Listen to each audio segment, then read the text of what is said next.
ফুলকপি, বেগুন, মূলাসহ শীতকালীন নানা সবজি থরে থরে সাজানো এসব সবজি কেনা বেচার অপেক্ষা ক্রেতার। চাষিরা ক্ষেত থেকে তুলে এনেছেন শীতের বাহারি সব সবজি। নওগাঁর বদলগাছীর ভান্ডারপুর হাটে সরবরাহ বাড়ায় কমেছে দর। সপ্তাহ ব্যবধানে প্রতি কেজি সবজি দাম কমেছে 20 টাকা পর্যন্ত।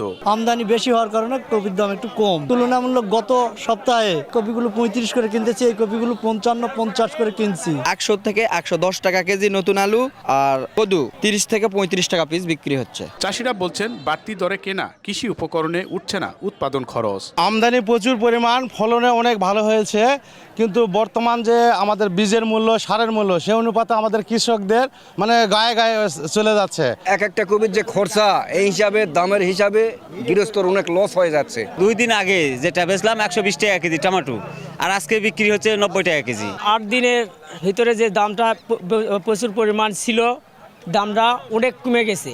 আজকে বাজারে কপি, ফুলকপি আগে ছিল 60-65, এখন সে অর্ধেকের চলে আসে। কৃষি বিভাগের তথ্যমতে চলতি মৌসুমে জেলায় 34,000 হেক্টর জমিতে বিভিন্ন জাতের সবজির আবাদ করা হয়েছে।